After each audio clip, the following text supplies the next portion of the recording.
अस्सलामु अलैकुम वरहमतुल्लाहि वबरकातुह।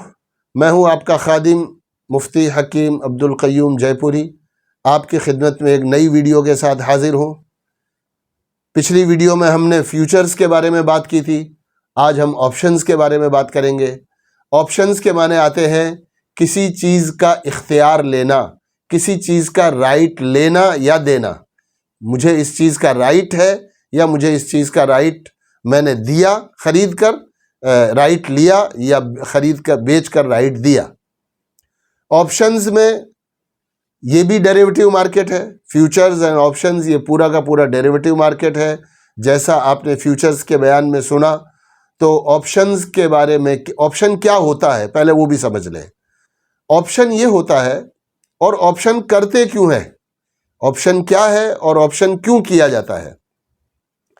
एक आदमी किसी जगह पर गया और जाकर उसने कोई ज़मीन देखी ऐसी जिस ज़मीन को वो ख़रीदना चाहता है, और वो ये समझता है कि 6 महीने के बाद इस ज़मीन का भाव 1.5 गुना हो जाएगा।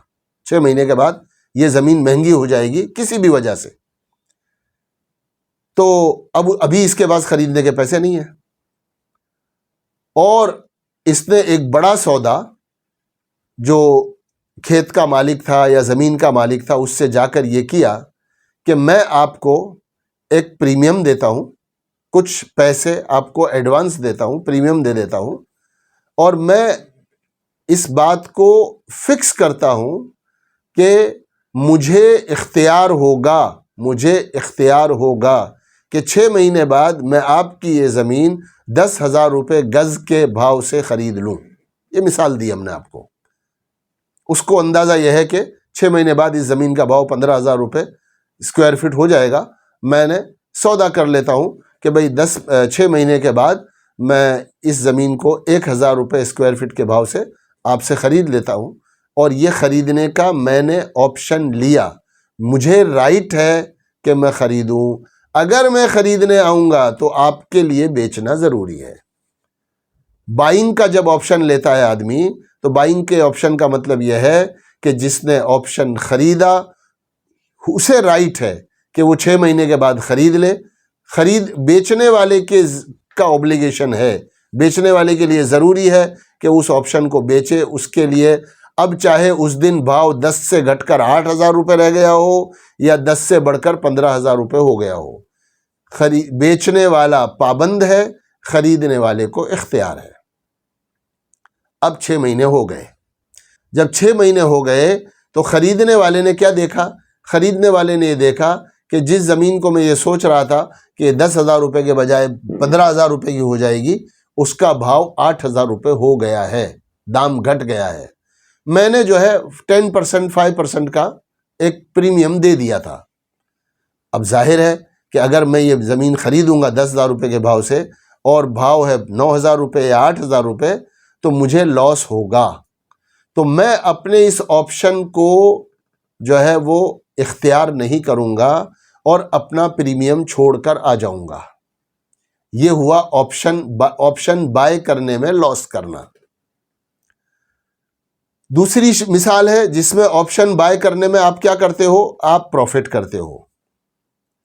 आपके पास आज पैसे नहीं है, आपको अंदाज़ा हुआ कि 6 महीने बाद मेरे पास पैसे आ जाएंगे और मुझे उम्मीद है कि 10,000 रुपये की चीज़ 15,000 रुपये में का दाम हो जाएगा। मैंने एक प्रीमियम देकर उस ज़मीन को 10,000 रुपये पर स्क्वायर फीट के भाव से ख़रीद लिया। 6 महीने हो गए और भाव 10 के बजाय 15 भी हो गया।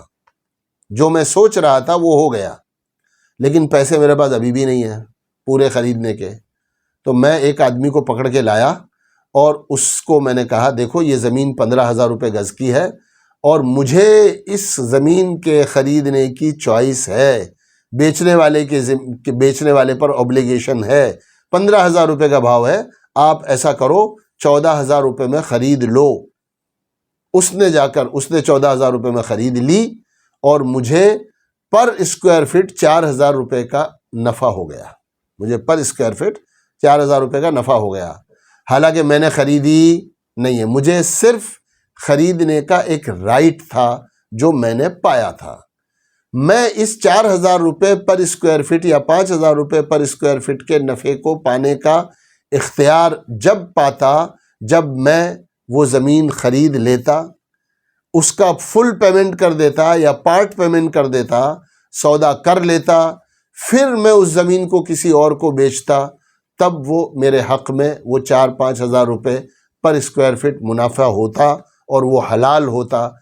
लेकिन सिर्फ ऑप्शन ख़रीदने की वजह से, इख्तियार बाय किया है मैंने, ज़मीन बाय नहीं करी, इख्तियार का सौदा किया है, और वो इख्तियार के सौदे की वजह से चूँकि सामने वाला बाउंड है बेचने पर, मैं 4,000 रुपये पर स्क्वायर फिट का जो मुनाफा करूँगा, ये सौदा किए बग़ैर और सौदा करके चीज़ को पोजीशन में लाए बग़ैर मैंने ऐसा किया है, इसलिए जायज़ और हलाल नहीं है। ऐसे ही दूसरी शक्ल ले लो आप, ऑप्शन सेल करना। ऑप्शन बाय भी किया जाता है, ऑप्शन सेल भी किया जाता है। किसी ने ऑप्शन सेल कर दिया। ऑप्शन सेल कब करेगा आदमी? जब आदमी के जहन में ये होगा कि ज़मीन का दाम घट जाने वाला है, स्टॉक, मेरा शेयर, मेरा स्टॉक जो है वो घट जाने वाला है, तो मैं क्या करता हूँ, मैं अगले 1 महीने या अगले 6 महीने के वादे पर आज जो दाम है उस दाम में सेल करने का ऑप्शन जो है वो ख़रीद लेता हूँ। मैंने ऑप्शन बेच दिया कि मेरी ये जो ज़मीन है, मैंने ख़रीदार से कहा कि मैं अपनी इस ज़मीन को 10,000 रुपये के भाव में तुम्हें बेचता हूँ, 6 महीने बाद तुम्हें लेने का इख्तियार है और मैं बेचने का पाबंद हूँ।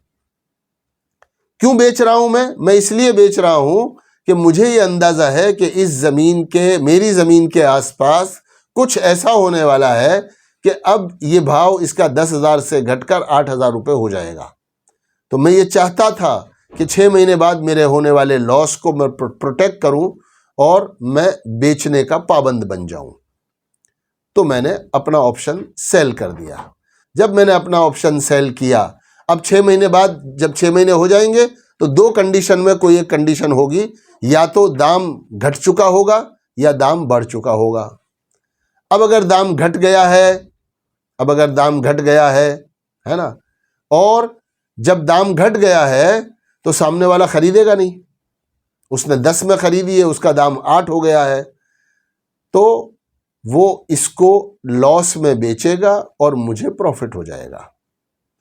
और अगर उसका उल्टा हो गया कि 10,000 की चीज़ 12,000 की हो गई, तो अल्टीमेटली वो मुझसे ज़मीन खरीद लेगा, उसका पोजीशन ले लेगा और उसका पोजीशन लेकर वो उसको 12 में बेच देगा। मैंने क्या किया, मैंने अपना ऑप्शन सेल किया, अपना इख्तियार बेच दिया, और अपना इख्तियार बेचकर, है ना, चीज़ न दी न जो है उसका पोजीशन दिया, नहीं मैंने जो है उसको अपनी पैसा लिया, न चीज़ बेची, और मैंने प्रॉफिट ले लिया पहली वाली शक्ल में। जब उसका दाम 8,000 हो गया और वो आदमी छोड़कर चला गया, तो मुझे क्या हो गया, मुझे जो प्रीमियम था ना, वो प्रीमियम पूरा का पूरा मिल गया और वो आदमी चला गया अपना प्रीमियम छोड़कर, इस वजह से कि 10,000 की चीज़ 8,000 हो गई थी, तो मुझे प्रीमियम मिल गया और ज़मीन मेरे पास रह गई। तो ये जो प्रीमियम मुझे मिला, और अब जो मैं इसको बाद में बेचूंगा या इसमें मुझे नफ़ा होगा, जो भी होगा, बहरहाल ये प्रीमियम जो मुझे मिला सेल करने की वजह से, ये नाजायज़ है। इसलिए कि कुछ भी चीज़ बेचे बिना या कुछ भी चीज़ ख़रीदे बिना, किसी चीज़ का पोजीशन दिए बग़ैर या किसी चीज़ का पोजीशन लिए बग़ैर, सौदा मुकम्मल किए बग़ैर मैंने कुछ प्रॉफिट किया है। लिहाजा शरअन इस्लामी दायरे के एतबार से ऑप्शन बेचना, ऑप्शन ख़रीदना दोनों जायज़ नहीं है। ये भी फ्यूचर ही की एक किस्म है, इसलिए कि इसमें भी आगे की डेट के बारे में हम तय करते हैं, 6 महीने बाद की, 2 महीने बाद की, 3 महीने बाद की, ये भी फ्यूचर ही है। लेकिन फ्यूचर होने के साथ साथ इसमें हमें ऑप्शन मिलता है कि एक आदमी को ऑप्शन होता है, दूसरा आदमी बाउंड होता है।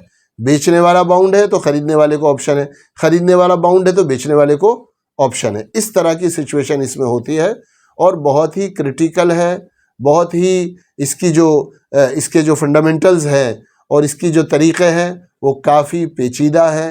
हमने पहले भी अर्ज़ किया है कि फ्यूचर ऑप्शन नहीं करना।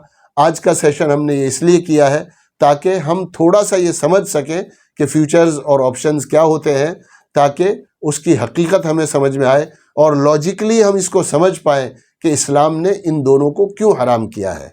उम्मीद है आपको मेरी बात कुछ समझ आई होगी और आप जो है इसको रिलेट करेंगे, इसको समझेंगे और हलाल तरीक़े से कमाने के मौक़े तलाश करेंगे, हराम तरीक़ों से अपने आप को बचाने की फ़िक्र करेंगे। अल्लाह की ज़ात से उम्मीद है कि हम सब ऐसा ही करें। हमारे माल में, हमारी तिजारतों में, हमारे सौदों में अल्लाह ताला बरकत अता फ़रमाए। मेरी बात पसंद आई हो तो आप इसको ज़रूर शेयर करें, लाइक करें, दूसरों के दरमियान शेयर करें, सब्सक्राइब करें ताकि वक्त पर हमारी वीडियो का आपको नोटिफिकेशन मिल जाए। अस्सलामु अलैकुम वरहमतुल्लाहि वबरकातुहू।